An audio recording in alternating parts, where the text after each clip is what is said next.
listening to the House by the Video Store podcast.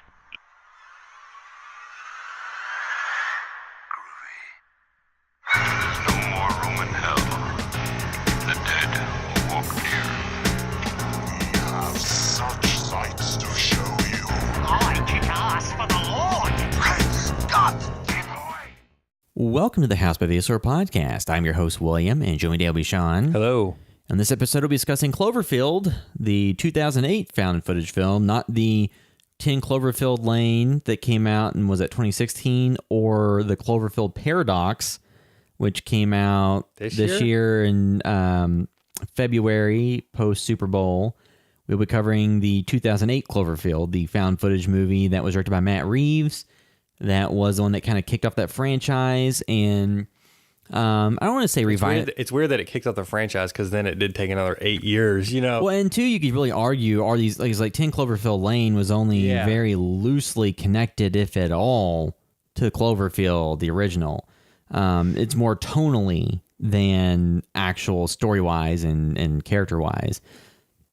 But, yeah, so before we get into that, we will go through some things we've been watching. So, you know, so if you listen to the last episode, we're recording 2 episodes back to back, and we're recording them after Thanksgiving. So that kind of cut into how much time, you know, what there was to watch things, and there hasn't been a ton of news. Yeah, I wanted to watch some of the Joe Bob Thanksgiving thing, but Joe Bob tried Briggs. to watch it the night of Thanksgiving, but it was on my old Roku upstairs. Like, I was in bed by the time. I was like, oh yeah, was not working at all. And then the next morning I went to go to watch it, and I assumed, for some reason, I thought it was a 24-hour thing. Yeah. And when I went to finally do it in the morning, it was already over. I think it was maybe a 12-hour-ish or something, but they're apparently all on streaming to play back now. Yeah. I just haven't been able to. And it is interesting now watching stuff like Mystery Science Theater 3000 come back and Joe Bob Briggs come back. Yeah. The new Mystery Science Theater, they got the Mac and Me episode. That's going to be the first one I watch. Because there's a lot of those shows that really introduced people to a lot of these kind of B-tier movies. And, you know, and like Monster Vision with Joe Bob Briggs, like he did cover some bigger stuff too. Oh, yeah. But it's just, you know, a lot of those shows really introduced people to a lot of this stuff. So there's this course of mostly nostalgic people who are rewatching all this stuff, people who loved it are coming back to it. But what really serves that purpose today is, you know, podcasts, YouTube videos, streamers, stuff like that. Because there's streamers who do live streams while they're watching a movie. Yeah, but none of them are Joe Bob. Like his commentary, they're not. They're not. There's other people there, but man, his commentary, like I saw somebody say it, and I agree. They're like, the problem with the Joe Bob marathons is that they show any movie at all. Like I just want to listen to him talk about the movies because he's so good at it. Yeah, because I mean, like the huge difference is you have somebody that, you know, is very knowledgeable about this stuff, has been in movies. Yeah. Because Joe Bob Briggs was, what was some movies he was in? There's something, I forget which one it was. Something in a prison. Oh my gosh, what movie was that? Yeah, I'm I think we blanking covered now. it. Was it was it one of the Tales from the Crypt movies? Joe Bob Briggs. No, that's not right. It was Face Off. Okay. Right? He was in Casino, Face Off. Yeah. Let's see, what are some older movies? You know, like And he knows a lot of people in the industry. He's like just The Stand, knowledgeable from research Texas perspective Chainsaw and just Massacre for 2. firsthand knowledge. So, you know, just somebody that's been around for a while, it's been involved in this stuff. So, you know, not really saying that any, like, I wasn't saying that the new, like, the YouTubers stuff. I'm just saying for a lot of younger audiences, streamers and people like that are who they go to for this type of content. And it's just, you know, interesting to see this kind of resurgence of, you know, like Mystery Science Theater and Joe Bob, kind of people that were at the forefront, or at least, you know, popularized this kind of format and were around during like our childhood and people who are a little bit older than us as childhoods. And, you know, because like Mystery Science Theater, I think for a long time was mostly just something that like stoners in high or college watch and stuff. And then, you know, people watch it when they're kids. I remember seeing on Comedy Central. Mm-hmm. So a lot of this stuff has endured over the years, and seeing the format of, you know, him sitting in a lawn chair and, you know, whatever, like to me, that's interesting. And I just wonder, you know, will that type of content prevail in that format again, or in the future, is it mostly going to be, you know, still there's a ton of shows like his as far as just the movie hosts where they, the show starts, they talk about the movie a little bit, and then they go into the movie and you just watch it. And then you come back out for the commercial break. Obviously now there's not commercial breaks, but so, that lives on in just TV shows, or, TV broadcast of movies, which are great. But again, it all depends on who the host is. Wasn't there an episode where he had Gary Busey on that got kind of wild? I think so, possibly. I remember watching clips from that, but I think I heard Michael Berryman shows up on this most recent one. Yes, I heard that too. Yeah, so, of course, he was on the cover of The Hills Have Eyes, and has been in a ton of stuff. Weird Science. Yeah. He's on an episode of X-Files too from years back. But, before we get to Cloverfield, so the movie that we both had a chance to watch was The Ballad of Buster Scruggs, the new movie from the Coen brothers, which was released to Netflix, which originally was intended to be an anthology series.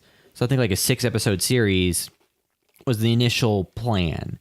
And then after it was shot, they ended up editing it into a 2-hour and like 15-minute movie that is still an anthology format where it doesn't really have a wraparound. It just has, kind of an introduction to here's this story. Mm-hmm. So kind of brief introductions, and they're all varying lengths and, stories. There's no real, it's not something like Trick or Treat where it's interconnected stories. They're all separate, unique stories with different characters.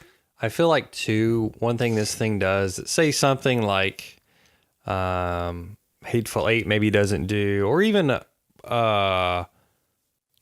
say, oh my gosh, what was the other Western they did? I went to theaters. Oh, Django? No, Coen Brothers. Oh, True Grit. Yeah, True Grit.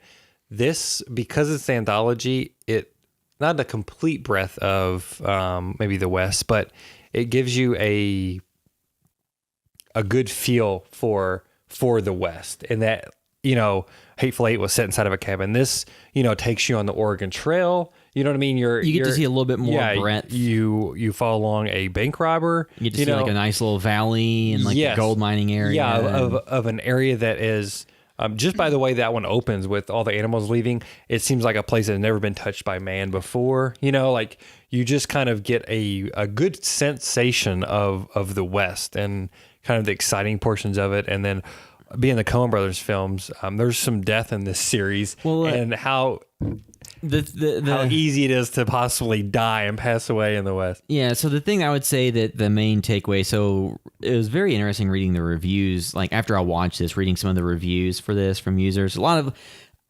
I'm so tired. How do they feel? So there's the people that gave it 1 out of 10 who said, I love True Grit. This movie's just so damn mean-spirited and long and disconnected that I couldn't get into it. So there's like that. Mm-hmm. I think the one thing that everybody pointed out, the movie looks beautiful. It looks great. Cinematography is top notch. The acting is good. The music is good. I think just the thing I would say going into this is it's, a lot of the Coen Brothers movies have been kind of a character makes, the choice that sets them on a path where there's only one conclusion and they're fighting against the entire time. And then, so, darker movies where they're not as, happy-go-lucky endings where everything gets plugged into, everybody's smiling happy at the end. And a lot of times they have these kind of almost twisted endings as well, even the happier, quote-unquote, happier films, Yeah, and then, like some of your stuff like Oh Brother Where Art Thou is probably their most generally accessible movie. That's the one that the non-movie fanatics that I'm friends with will talk about that movie and really like it. And people who love movies like that movie as well. Like Raising Arizona, which is, more of an out there movie, like No Country for Old Men. I think thematically a lot of these stories probably fall more on the same line as No Country for Old Men than Oh Brother Where Art Thou. Yeah. In terms of just, a lot of the stories go on the evil of men, the randomness of things happening, how easy it is to die. And kind of there is a connecting thread through these, not story wise, but I guess thematically in some ways, that kind of, and it is kind of about death, not to be a major spoiler, but it is about death and mortality in some ways. But I see watching it, it's like, okay, I can kind of see why it was made into a film because, because I think it is better once you've seen the whole thing. Yeah. It ends on a high note as far as what you walk away with. That's not necessarily the best segment. It's really good, I think. Yeah. It's pretty simple in some regards. It's definitely just dialogue heavy. But I super enjoyed it. But I think seeing that kind of makes the whole thing a bit of a sweeter package, because I could definitely see many people watching maybe up to the third or fourth and then deciding just to maybe slowly drop off, whether or not they even mean to. They might just be like, each one I get it, but they might feel like they're just. Yeah, I think that if you were to have this be separate episodes, you run the risk of one that's kind of a dour ending, just leaving someone emotionally in a place where I really don't watch the next one. Yeah, and then don't. Yeah, but since it's a movie and you go directly into the next one that it starts back off upbeat or beautiful cinematography, then you're like, oh, okay. And it makes everything feel more cohesive and even if there's one that's maybe not as strong as another, it helps, the previous one or the next one may help support it and do some heavy lifting if there's any sagging parts. And two, the cast is great because you have Tim Blake Nelson, Clancy Brown, David Krumholtz, Tom Waits, Zoe Kazan. I'm trying to remember who else is in it. James Franco. So this was shot before all the stuff against him came out. I was wondering about that. It was Stephen Root is in it, who's always great. Yes, I didn't know he was in it. I was like, oh, that's Stephen Root. Yeah, I saw in the credits I love Stephen Root. Then there's just a lot of other. Liam Neeson. How you forget Liam Neeson's in it? I went from watching Widows to this right away. Yeah, it's like, man, they made him look a lot older in this than he did in Widows. Yeah, so there's a lot. There'll be a number of recognizable faces you see throughout the movie. But yeah, Tim Blake Nelson was really enjoyable. There's a lot of things in it where I think that if you had handpicked some of the characters from different segments and put them into a different movie, you get a completely different tone. But as is, I enjoyed it. I don't think this is top tier Coen. I don't think this is Raising Arizona, No Country, stuff like that. It's not as bad. I think it's better than Lady Killers. But I think, it's definitely enjoyable and something that, I enjoyed watching and might watch again. I think there's I enjoyed a few of the segments, but there's one that I really enjoyed and thought would have made its own standalone thing, would have been interesting enough. And that was the Billy Knapp sequence, the Oregon Trail one. Yes. But to the Buster Scruggs, the opening with Tim Blake Nelson, that is its own thing. Phenomenal way to start it out. But too, that worked really well as is, because it's kind of a comedy musical in some regards. The tone that one sets isn't really followed by the rest of them, so I think that's a good kind of opener. Yes, so I think that was perfect for, you could see that being perfect for a TV show, or for a series like this, because it is, you can't sustain that for 90 minutes or 2 hours, but it works perfect in that format. That's another thing I like too, is even though the tones are maybe, you could see this coming from the same set of directors, but each one also feels very different. Some are a little bit more serious. Yeah. All of them are at least slightly humorous. I would say some of it is dark humor. I would say that it's missing some of the razor sharp wit and back and forth style of some of their movies. Just because there's not, in some of the sequences, there's not as much dialogue between characters that even really occur. I think the opening of the Oregon Trail on the dinner table is great, and then some of the other, just dialogue within that, and then the dialogue in that last segment is phenomenal. Yeah, and then some of the stuff like Stephen Root. Good. So there's a lot of it that's interesting and entertaining. And maybe the dialogue, some of that was cut out in the edit making this the series, because they cut out any monologues or whatever, because some of them just feel... Well, and some of them have, a bit of monologuing, but not as much dialogue between characters. Yes, yeah. And two, a lot of it just sets a tone. Some of the ones... were so damn downbeat and sad. I'm not sure, if it was longer, what would have been in there. Yeah, I know. So it's an interesting experiment. I mean, I would have liked to have seen what it looked like as an anthology series if all of them were a little bit longer. Because some of them feel like they're left pretty close to the length they probably would have been if that was the case, and some of them feel like they were trimmed down. So I'll be interested to see what got cut. And maybe that was them. the case. They were like, hey, these couple things are kind of weak. we don't want to waste anybody's time. Yeah. Let's cut these. And they're like, hey, they're only like 12, 15 minutes or whatever. And instead of just making a 15-minute episode, they thought, let's just pack it all together. And then we have a movie that's easier to resell to foreign distribution areas, and it's better, you submit it to things, and so and they've now, said I guess this is a Netflix thing because it started out as a series for them, right? Yeah. So they can't, this won't be on TV. No, I mean, like Netflix has done with BoJack Horseman, they put it in syndication with Comedy Central, I believe, but I'm not. This is something that may sell on disc at some point, or in foreign territories, especially depending on distribution rights and stuff.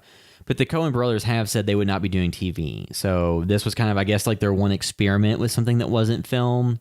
And then they decided, no, let's cut it back into a film. And I think they said something about they've had some of these shorts written for 25 years or something. Yeah. And they didn't know where to put them or what they were even do. It felt kind of timeless. I mean, there wasn't anything that was it wasn't really commenting on current political things. And I think they may have said something like, oh, we just never felt like they were really good enough to do before. So, not saying they think it's crappy, but. Well, it may have been like, this wasn't worth blowing out into a full feature film. Yeah. This is something that really need to be a shorter length, and we don't do short film, or they don't, once they start doing features, they're not doing shorts because there's not a real market for that aside from just putting on the internet. Yeah, I think it was cool to see them do an anthology, even though it didn't start out as this. I would like to see them not as their follow up or whatever they're doing the next couple films, but I want these guys. I want them to make films forever. Yeah. It's not going to happen, unfortunately. But thank God they make films.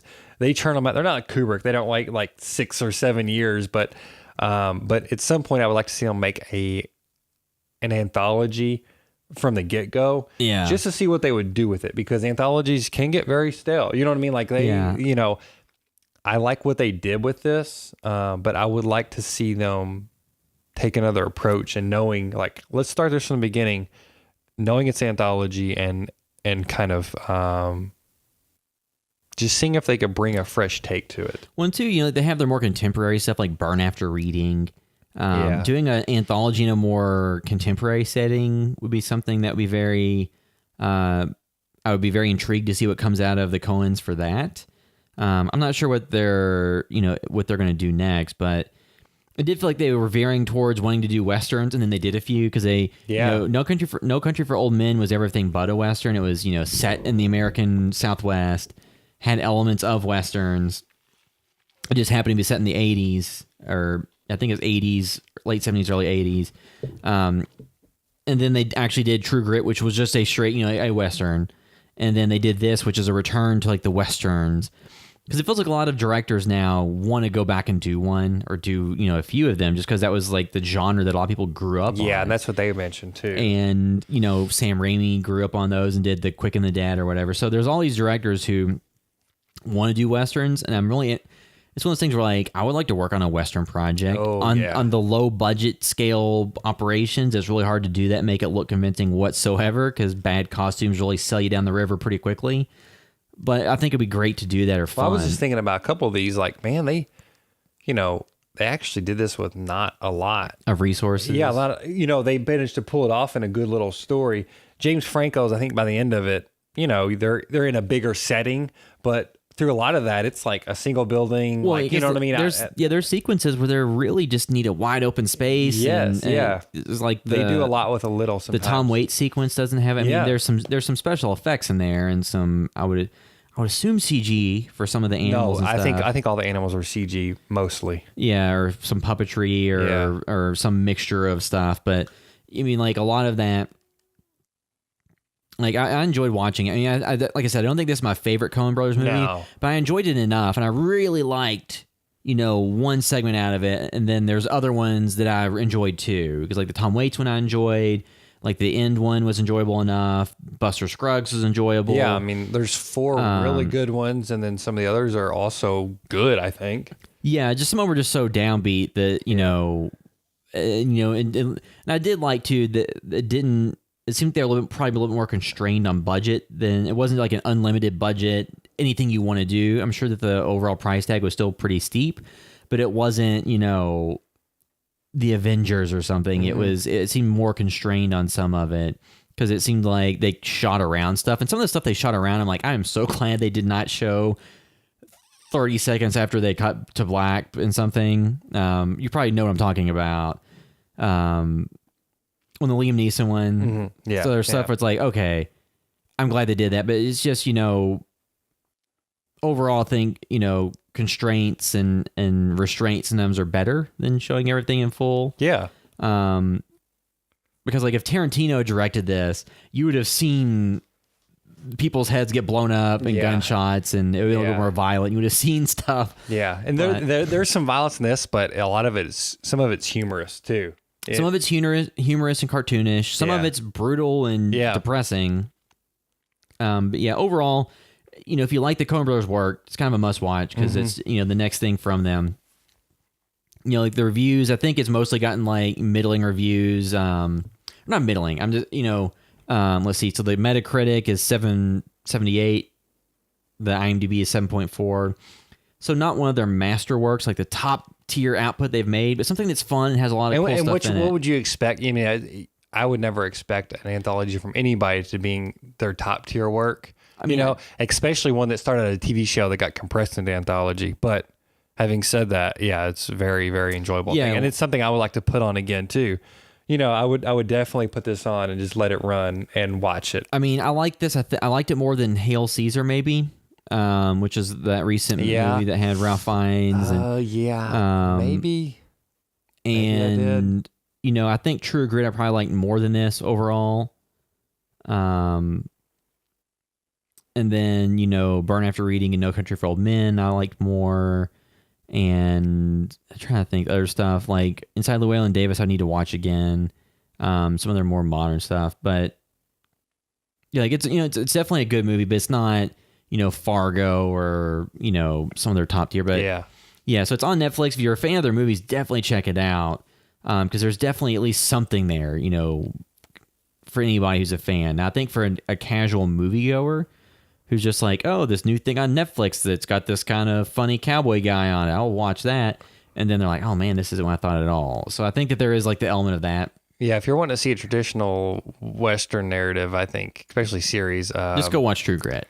Well, what's the Netflix series, Godless? Oh, Godless. Man, you haven't watched that yet, have you? No, I didn't. I watch all love that. It's very straightforward, typical Western tropes, but I think it's so good. Yeah, so enjoyable. Yeah, so that's the Ballad of Buster Scruggs. It's on Netflix. You can go check that out now. If you at least watch the opening segment. Yeah, because it's fun. At least watch that. Yeah, if like I said, if you've watched it, if you're a fan of any of the Coen Brothers stuff, at this point you probably watched it. I mean, I enjoyed it.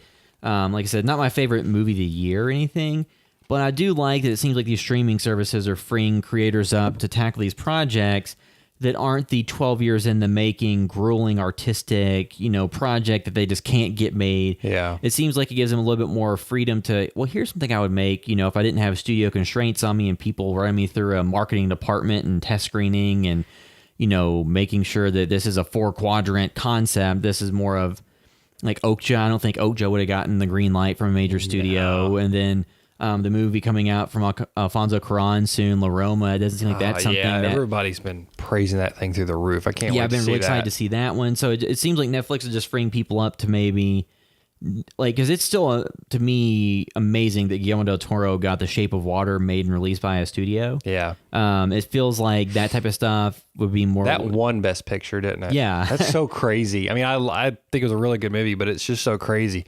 I hope it got him some more cachet. That doesn't always mean anything. He's got the Pinocchio live action deal that he's doing for Netflix. That's what I was wondering if he's doing for Netflix. So he's doing that movie. Yeah. And then I still want to see him make it Mountains of Madness now that he might have a little more brand catch because that was at one point was going to have Tom Cruise in it and be an R-rated tentpole action film, or not action film, but like a tentpole movie. But then it got held up in development, and then Prometheus came out, and he thought it covered enough of the same material. But after seeing the reaction to Prometheus and Alien Covenant, maybe he'll rethink that. Yeah. Speaking of, you made me think of Disney's Pinocchio, Netflix, and then I saw a trailer on Netflix too for the Andy Serkis Jungle Book. Essentially, yeah. The what's it called? Mogwai or Mowgli, not Mogwai.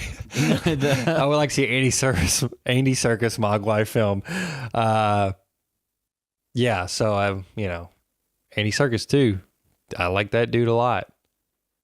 Yeah, Mowgli, Legend of the Jungle, comes out in 2018. So that'll be coming soon, December. No, it's in theaters December 7th. So I guess like limited rollout. But yeah, and then the trailer came out for the new Lion King. There's a lot of debate of is it live action or is it CG, because it's all CG animals. I think at this point you would just say it's a photorealistic CG film. Yeah. And that they're going for realistic looking animals. Land and everything is CG too. I think everything, just like the Jungle Book. The Jungle Book had a very small amount of like studio stuff, because that one had an actual human character, and he was just on sound stages and green screen rooms with just a little bit of like foliage and stuff on set, mostly all green screen. This looks like it's all green, or all just animated, but meant to look photorealistic. People are like, it's still a cartoon. Yeah, I mean, so I guess you would just say photorealistic CG, not cartoon CG. But yeah, so now we can move into our discussion of Cloverfield, the 2018 found footage movie, or not 2018, 2008, 10 years ago. And it that feels like yesterday was 2008 though. And two, with Cloverfield, a lot of the stuff around that, so if you remember, is essentially the marketing for it was very mysterious. I think they had like the Super Bowl ad where it showed the Statue of Liberty's head get ripped off and thrown down the street in New York. And you heard people thought it was maybe a Godzilla film, right? Well, people also thought it might have been Voltron because it sounded like, oh, it's a lion or something in the background. So I remember that. And that was the movie where it had a lot of viral marketing around it. Not that that was the first movie to ever do that, because the Blair Witch kind of had the, oh, it's real, and almost 10 years prior to Cloverfield.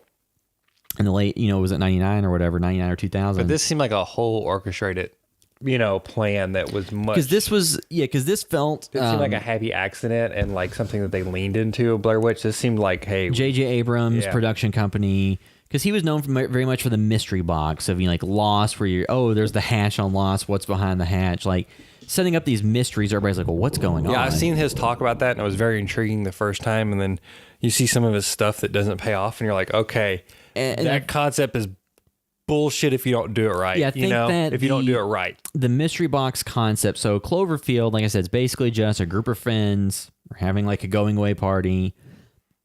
This seeming natural disaster or attack happens, and they're found footage just throughout the course of the night, trying to stay alive and escape and accomplish different goals.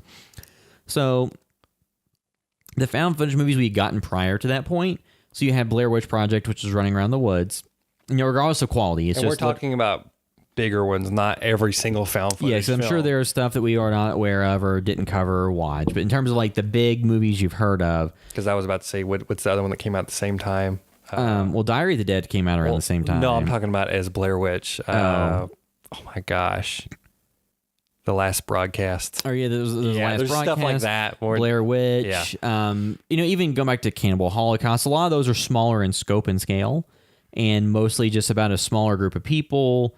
Cannibal Holocaust is one that you could argue it's not so much found footage, it's just like cannibal movie. But, like Blair Witch is really just people running around with the camera in the woods. And I'm sure there was movies that came out in the wake of that. Because Bear Winch Project came out, I think, on HBO. So there's, I'm sure there was stuff that came out in the wake of that. But in terms of tent poles, like movies that made a ton of money that are on the pop culture landscape that you can look back today and most people remember or are aware of. The Blair Witch Project was the one that, made the big deal out of, oh, it's real, and it got popularized and was a huge moneymaker. Cloverfield was the one where it's not real. It is very much a huge entertainment property. And people didn't know, like, oh, is this Voltron? Is it Godzilla? What is this? Wreck came out 2007 also. Okay, yeah, so Wreck, which was then remade in the U.S. as Quarantine and had that franchise. And there's the Wreck films there. Still, like, had gone, I think there's been multiple iterations of those franchises. But yeah, so Cloverfield was the one that, Wreck was the one where it's in like an apartment building and stuff like that. Cloverfield's the one where it takes place in the city of New York. And there's huge building-sized creatures, there's helicopters, there's military fighting, there's all this stuff going on. This is the opposite angle of something like Blair Witch, where Blair Witch, got a lot of mileage out of doing the found footage style because they could do it for very cheap, and like, hey, we don't have to show a lot. Yeah. This is like basically showing a big budget action film, but from that perspective. So very fresh mix, and they used the fact that they had some sort of budget to their advantage to do something fresh. Yeah, and two, so I think the budget for this was around like 18 million, if I remember correctly. That's kind of a lot. So the budget was estimated at 25. So basically what they did though, so the worldwide gross was 170.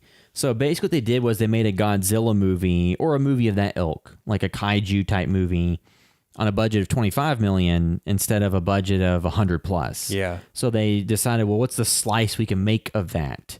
And two, we'll do spoilers throughout because, I mean, this movie's on Netflix, I'm sure you're aware of the general concept of there's the Cloverfield monster because there's been movies since then that have, 10 Cloverfield Lane, like, where's Cloverfield monster? And then Cloverfield Paradox more directly parallels some of that and discusses things. But yeah, this is a movie. I remember the marketing campaign for it got me really excited. And then it was a found footage movie. And I remember at the time reading about the production, some of the cameras they shot it on.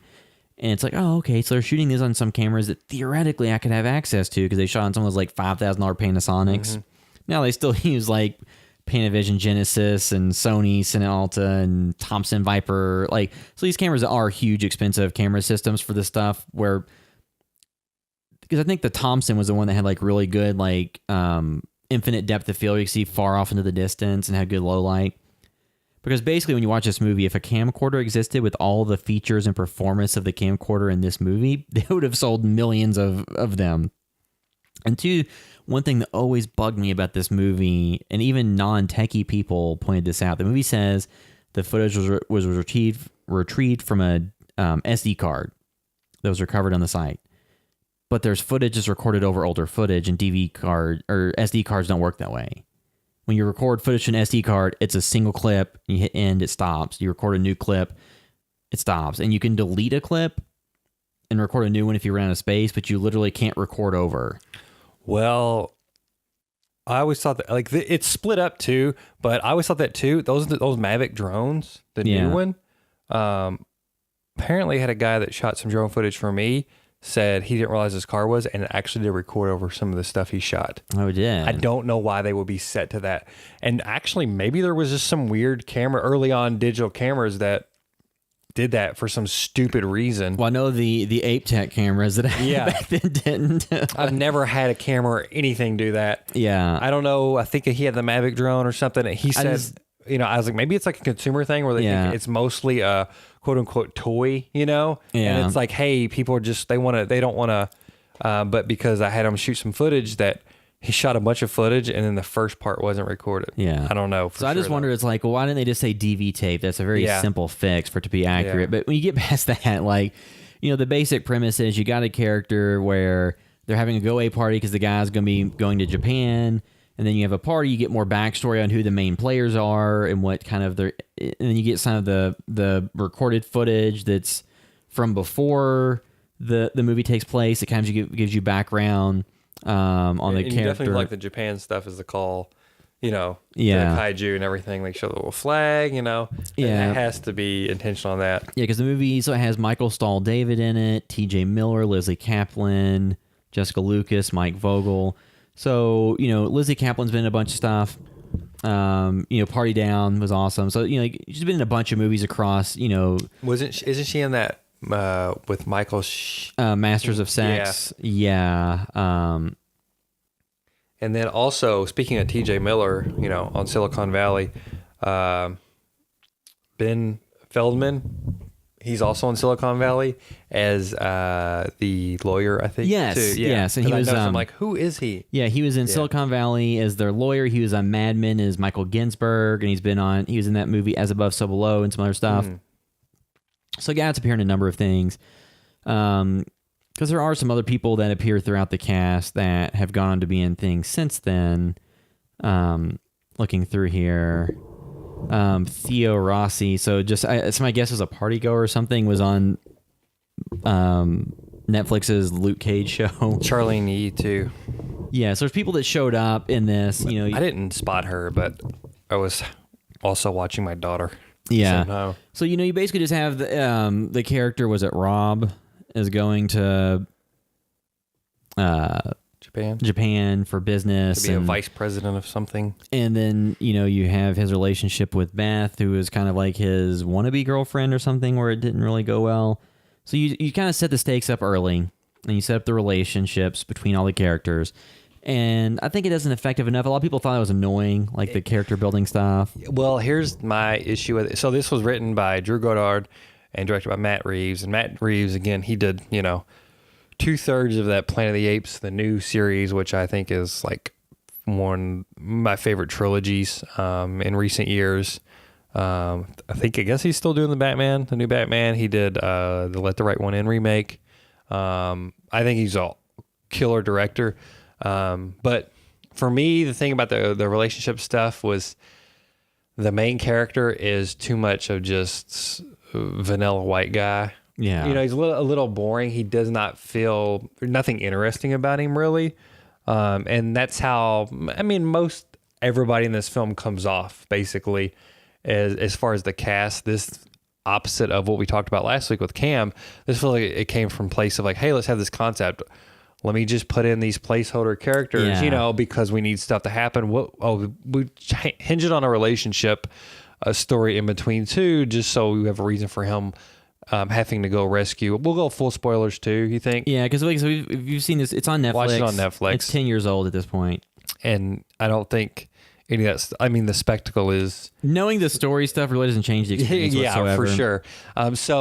I feel like now if this film would have been made too, I think they would have paid more attention to that, because we got a lot of films with basic characters like this from concepts of that time. I think now people are more careful or more self-aware on films of this level. Well, I think too, like if you compare this to stuff that other found footage movies, like the Gallows or more recent stuff like that, or the Unfriended movies, which are not found footage so much as the computer screen movies, but like this still has better characterizations than those.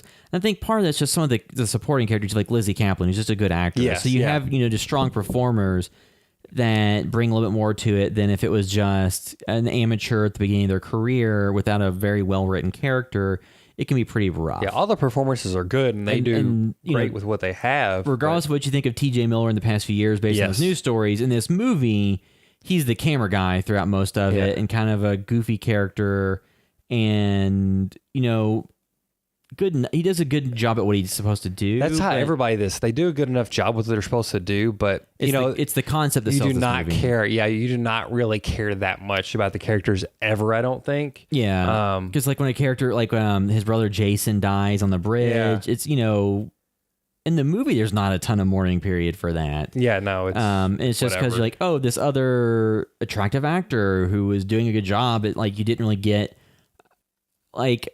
And the style of the movie being found footage and taking place essentially in a party where he's trying to get video testimonials from people, you get the layout of what the relationships are, but you don't get a lot of background on how much the characters, care about each other and what the interaction is. So that's why when you compare Cloverfield to 10 Cloverfield Lane, where it's a chamber thriller that has John Goodman and Mary Elizabeth Winstead and was it John Gallagher Jr., it's John Gallagher. I can't remember. But when you get like a movie that has, a 2 or 3-hander where it's focused on those characters, you get so much character development and build up, as opposed to this one, you get a little bit of build up or a little bit of, ground, place setting, and then, the shit hits the fan, you're into the movie mode. And I think the way it hits the fan, that's all fascinating and looks great. And, there's a very exciting perspective on it. Even still, I think it is very well done. By the end of this film too, I was thinking, okay, I know what this movie is for me. It feels like an amusement park ride. It is like a cool little experience. It's very dazzling in the perspective on it all. And okay, there's monsters on the ceiling. That's scary. They attack them like you're waiting for that stuff to happen. The monsters in the closet kind of thing. Yeah. And it's all very entertaining, but I think the reason why and it had, again, like you said, big box office, tons of excitement. I went to theaters and enjoyed it when I saw it. I liked it a lot. But I did not revisit it anytime soon, because I think if the characters are so uninteresting, really, like if it would have had very good, well-written characters that really brought a lot to it, the film could have hinged more on that would have made it pretty much an instant classic, I think, as far as rewatchability and stuff. Because there's not there's people Cloverfield fans, but a lot of them are fans because of all the mystery and ARG stuff and all, because that is very cool. Nobody is like, oh man, those characters, I want to see a prequel. I hope they survived. They don't. Nobody I don't cares. think from the original Cloverfield too. I think I may have been wrong. I don't know if they had a Super Bowl ad. I think they ran the trailer without a title for the movie before Transformers. I remember that. So that's what it was. Yes, because I remember that was what drove all the excitement. Yes, I remember. They had the trailer without a name attached, and that was where everybody's like, "Well, what is this? Is this Godzilla? Is this Voltron? Like, what is this?" And then they had another trailer that had the information attached, and it came out January of 2018. So that's what it was. I was confusing that with something else. I feel like I remember hearing the news about some mysterious trailer. Because I went to see Transformers, and no, I did not see that in theaters, actually. I think I watched the footage of it. I saw it in theaters. I'm like, what is this movie? Because sometimes they'll do like stunts like that, and it turns out like terrible movies. But I think like with Cloverfield, and another element is it's found footage. So there is shaky cam. There is element of people running around with the camera. And there is the element of in real life, would you still have the camera on at this point? But that's with any found footage movie fights against that idea, because in real life you probably would put the phone or camera down. They try to support it, and that TJ Mills was like, hey, people need to see this because it is a crazy thing. Yeah, and if that I get that for sure. Like they do try to sell that, and two, like you don't really question it that much in this movie while they're recording. Like I never sit there and thought like, oh, this is so stupid. But I think that some of the character motivations, like let's go up into the hotel building or the apartment building that's leaned against another one and jump from one building to the why next. Why does all three of them have to go? Just sit his ass up there. Yeah, I mean, so there's elements like that where you're kind of like, well, I guess here at the end of the day, though, like, would you go through the effort to try to save, and would you go through the effort to save somebody that you loved if it's, a doomsday scenario? And then two, the other thing is like, would the character of Beth really be able to be pulled off the metal rebar through her shoulder and continue walking around and stuff? But like taking those elements out, the characters are operating within the city. It is pretty entertaining. They come across these different elements and do meet some brutal ends. And the spectacle's great in it, I think. Yeah, and like the Cloverfield CGI, it shows its age. I'm not saying it was even great then, but this film also, when I saw it in theaters, I remember it being a lot grittier and kind of grainy and way more shaky. I think I probably sat pretty close up though.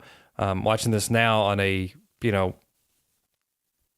TV, but it was just a HD version of it that's 55 inches, and it looked very good. And the shakiness did not seem like it was may have been more extreme or anything. Like watching it here, because I did watch it, I think on a TV years later after that, and I was like, that shakiness is it doesn't look that good. But I think now what I watched it on today was like really good. We may just be more accustomed to watching more found footage stuff. Possibly, yeah. Well, and two, the other thing is maybe on a big movie screen it's more pronounced, because there were literally people who got sick, physically ill watching the movie and couldn't finish it. And that's with anything that doesn't have, even movies that are narrative movies that aren't found footage. Sometimes these styles, so like the Paul Greengrass, Jason Bourne movies, the Bourne Supremacy and Ultimatum or whatever, like those movies where it's all shaky for fight scenes, that causes motion sickness for people, and those are more cinematically shot movies. So some people just literally can't watch movies with that much motion in the theater, and that's a shame that somebody has that sensitivity, because they could be missing out on stuff they would otherwise enjoy. But like the audio in it was top notch. Because when we did the Blair Witch, so not the original one, but the 2016 kind of reboot sequel deal that was directed by Adam Wingard. On that one, the visuals were found footage, but the sound design was great, too good, in fact. And it drew attention to itself a little bit. But in this movie, being the spectacle of where they're at, I'm a little bit more able to believe that the sound they captured in the environment is what was in the movie. Yeah, that's a good point. I forgot about that being distractingly. It was overdone in that Blair Witch. I mean, but too, it's all context though, because the sound was probably just as well done in both movies. Just one set it up that you're in the middle of an alien invasion or an attack or a monster attack, and then the other one is you're in the woods and supernatural stuff. But the actual, like you said, the Cloverfield monster attacking the city, they showed it in spurts. Like you never saw it super head on the entirety of a big battle. You just got snippets here and there. You got to see them seeing TV footage. You got to see it going through the shots as they're going places. And it was exhilarating when you saw it and exciting. Because if you go through and look, there's probably only about 5 minutes But of at the end, monster. you get a good look at it, and Yeah, at the very, satisfying, very okay, end. cool. I get to see what the monster is. It's not like a total tease, Yeah, so you which have... I think was smart. Yeah, so you have that type of element. So I think they showed you enough of it. Like you said, I think that just the beginning, if you had gotten a little bit more invested in the characters, or if there was just a way to... I think different characters. Or you know, different, or written differently. Yeah. Or maybe that's the situation. Because, like some of the actors are a little bit more unknown than others, or at the beginning of their careers. If you had cast people that maybe are a personality and play the same character and everything, or you don't really need the setup, Yeah. maybe that would work better. But I think they were going for the mystique of like, didn't they? I mean, wasn't most people from this relatively unknown? Like, yeah, at the time, Yeah, because that's people, what I mean at the people who've time. gone and have more prominence, like for T.J. sure, Miller and Leslie Kaplan. for sure. But I think at the time the thing was like, hey, let's cast some unknowns. This is just well, because you don't want Tom weren't- Cruise. They in weren't this. trying to sell it as a Blair Witch of, like you said, something that happened, obviously. But yeah,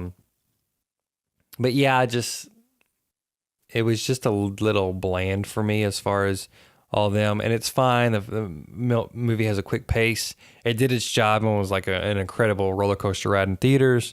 But man, they could have. I think they could have made something that really held up. Well, I guess too, part of that is, so some of the actors were in other things. They just weren't like A-level, like Yes, top level talent. And I think that the idea was, because that's a movie that at the time, if you'd had like a Brad Pitt or somebody, that really destroys the illusion. Yeah. So, I mean, I think, and the actors, they could have just written the characters differently. You know what I mean? Not put all. because I think that with what was written, they did a good job. I just think the focus, like you said, was more on here's the concept more than the reason. And the concept of an alien, like a monster kaiju attack in the city, and a found footage slice of that, seeing that happen was the driving force more so than here's a thematic reason these characters need to go through this. And there's seemingly like no subtext or anything like that. Like it's pretty straightforward. And that's what kind of loses its value on rewatches, I think, as far as it just feeling like a roller coaster ride. Was like, hey, this is great fun, but there's no meat on the bones there for me to really want to dissect this film. And the additional things that kind of dig into after the movie and the reason people did want sequels is more so the mystery box aspect of, at the end of the movie, you see like a shot, like after everything's happened. I don't know if it's right before the end or before the attack on the Central Park area, but you see the footage from when they're at Coney Island before the events of Cloverfield happened. Was it Rob and Beth? And then you see something splash into the ocean behind them. That's like a satellite, or is it like the egg that the monster comes out of? So there's like the elements like that where people are kind of like, oh, like where'd the monster come from? What is it? So I think that element's what drove people to really want a sequel. Nobody, I don't think, really cared about any of these characters returning. And of course, the movie kills them all. So there's not, because, you have, by the end of the movie, there was just... I guess in theory, could the two main characters, or the man and the woman, could they still be alive in theory? Rob and Beth. Yeah. I mean, they're there when the bomb goes off. Yeah. I mean, they could cheat it though if they wanted. They could cheat it. But again, they're not good enough. They're not good enough characters to care about cheating. Yeah, because the Cloverfield monster itself is what people remember, and I think that I'm trying to think examples. Like if you have James Bond or somebody show up in something, it's like, oh man, that's a big deal. Or the Fast and the Furious movies even bring back characters and stuff.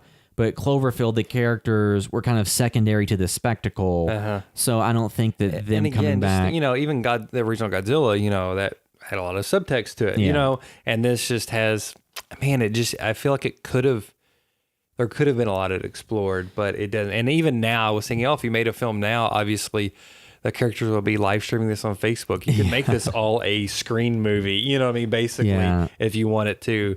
Not that I think that's the best plan, but I also thought another thing to do, just if you're somebody who's really annoyed that people shoot vertical video, which I do sometimes when it's personal videos with my daughter. I'm like, I don't care. I just want to shoot it like this because I want to see, you know what I mean? Like that's what I'm focused on.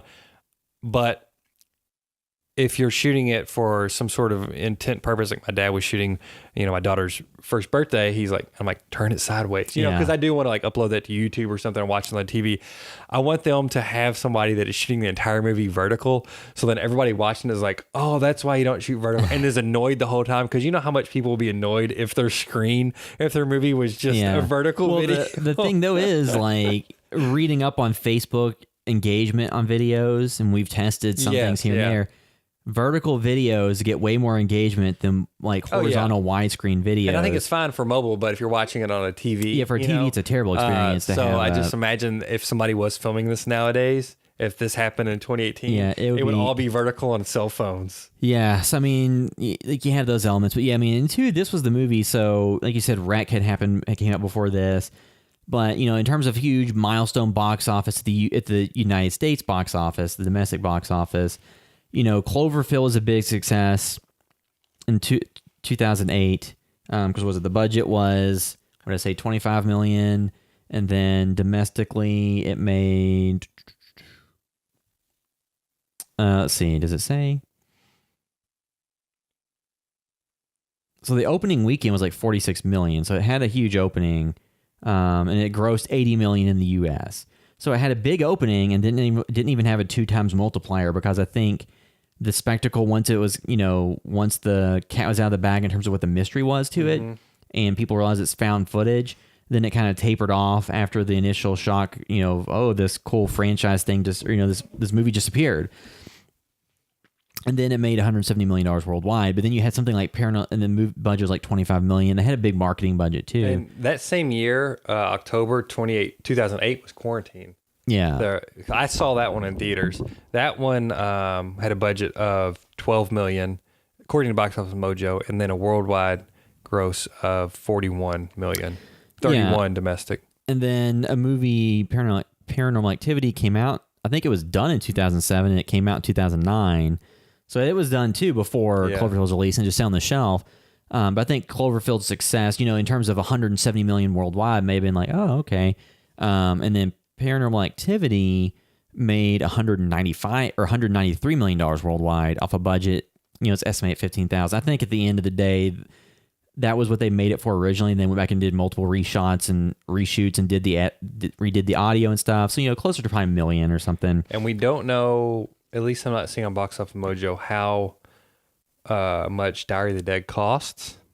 Let's see. Yeah, it couldn't have been that much. It came out February 2008. Yeah. It was limited release. So it made less than $1 million here, but worldwide it made $5.3 million.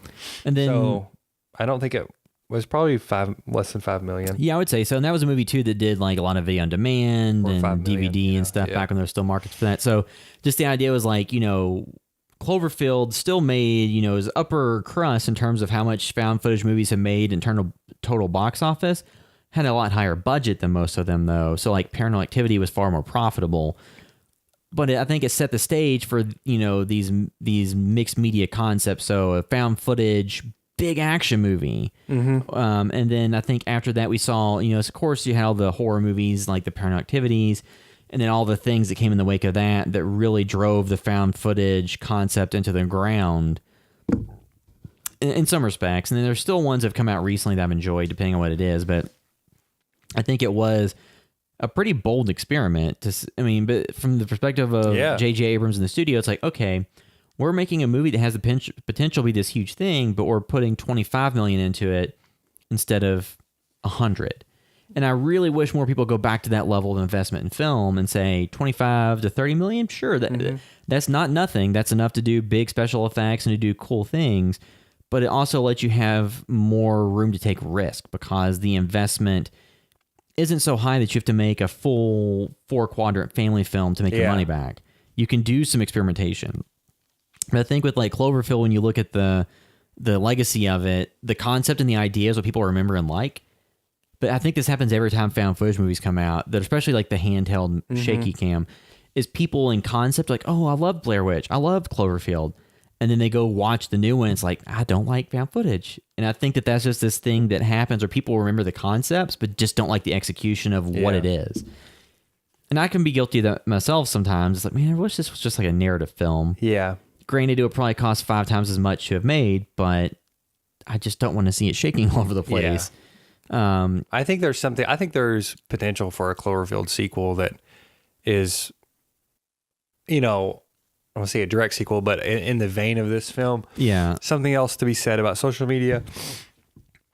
Yeah, because this is, Not that you have to lean into it, but just watching people in this take pictures and stuff, I'm like, there would actually be so many more cameras now, And two, it was very much post 9/11 or post 9/11 because this was 2008. That's a good point. I was thinking and there is 9/11 imagery of like the dust clouds and stuff, and people walking out covered in dust. That was a big thing too. I mean, it was only so that was 7 years later, and so I think in today's world that playing out would be much different.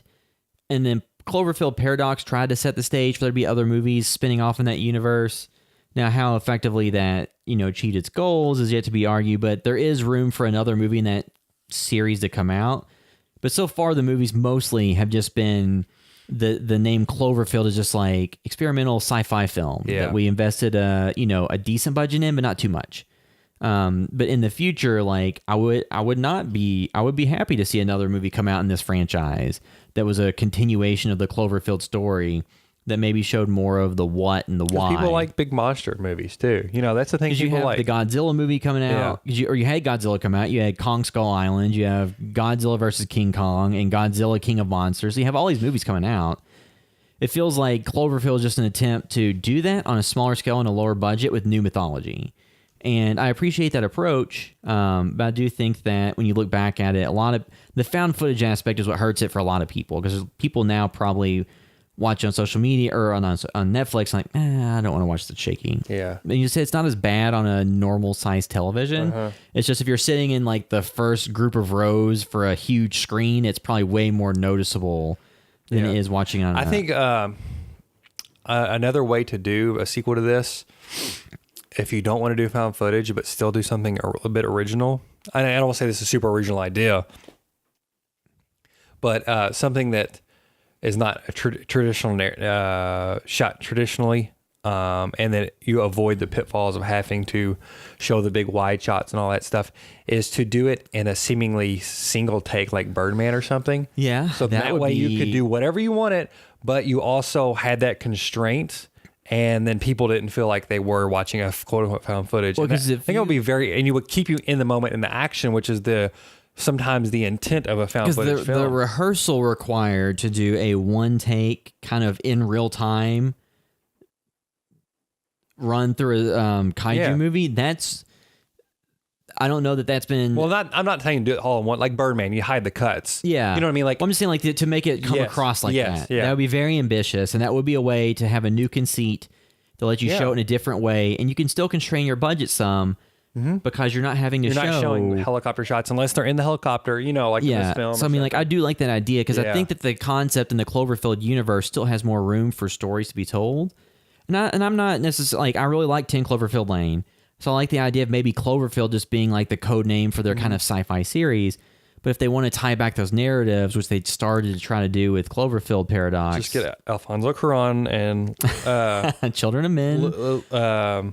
Chivo, just like the blood. I mean, just imagine that. That would be pretty fun and like a new way to do this in a modern era. And with the technology the way it's going, and the gimbals and all that stuff, it's totally possible to do it that way. Maybe I would love that. So JJ, if you're listening, we got some ideas for you. We can tackle it. If Alfonso's too busy, just give it a budget. We can maybe get Chivo to help us out. Give us a budget of like $30 million. Yeah. I mean, just 30. Yeah. That's just change. But yeah, so I guess we can kind of give our scores on this and ramp up the discussion.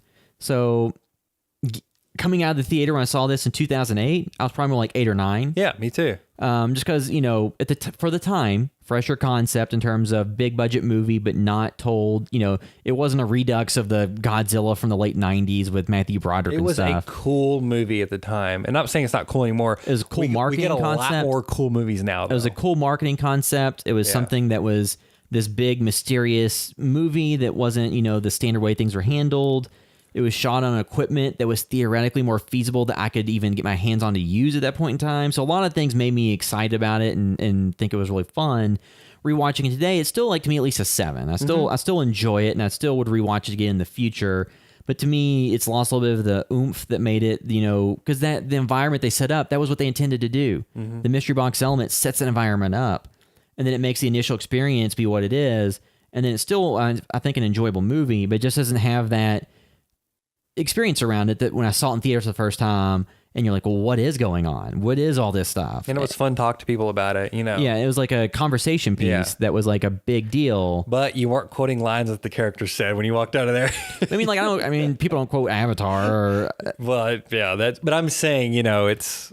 You came out of it saying, man, it was a found footage monster kaiju movie, but you don't really, this character said this. Well, I'm saying, the characters were not what you were excited about, And that really wasn't the focus of the movie once it got going. It wasn't. But yeah, I'm with you. I walked out of that film originally seeing it and was like, hey, this is a really cool thing. And when I said we get more cool stuff now, I meant a wider breadth. A wider breadth. There's always something. I mean, there's so many great. We just had the Coen Brothers have a Netflix original. Haunting of Hill House. There's a lot more space for that now. Yeah. When back then it was just a theatrical, and that was such a special thing. But yeah, now I'm probably somewhere with you. I might be. I don't want to say a 6 because it's not doesn't overstay its welcome. It's paced really well. All that really works for me, and I think it is exciting seeing some of the action there from ground level and stuff. And none of the characters are annoying, at least. Like, none of them are none of them are off. grating or hard to watch. And that's totally fine. And it's just you have good actors. Yeah, part of that.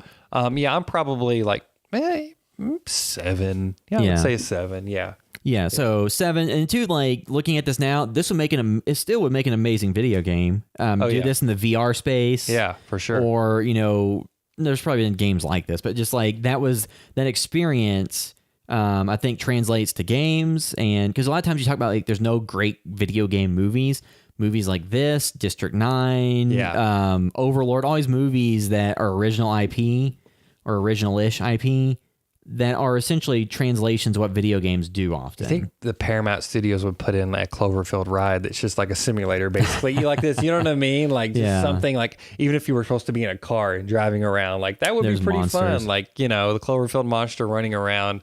Because this was a huge thing. Like this is definitely, when you're talking about big movie experiences from the 2000s to 2010, like I still remember seeing this is like top 5 of like excitement and all that stuff. Like this is one of my, I was super hyped for like Kill Bill and all that, but this was like another one out there where it wasn't because of the director or the cast or anything like that. It was just the film living on its own based on the trailers and stuff. Because like Matt Reeves has then since then gone on to do a lot of great things and be an exciting filmmaker. But I didn't know. But he wasn't a known quantity at the time, really. So yeah, I'm excited for. I want more experiences like this. I'm not sure how often we'll get that because it was when social media really kicked into gear for viral marketing and ARGs, the alternative reality games where you go and you do all these things online to figure out little elements and scraps of story from the movies. Because I think Dark Knight did that with some stuff with the Joker or something. Yeah. So it was starting to be a thing that was in vogue then. Now it's not so much. Now it's more of just multimedia, like there's an iPhone game or this thing here and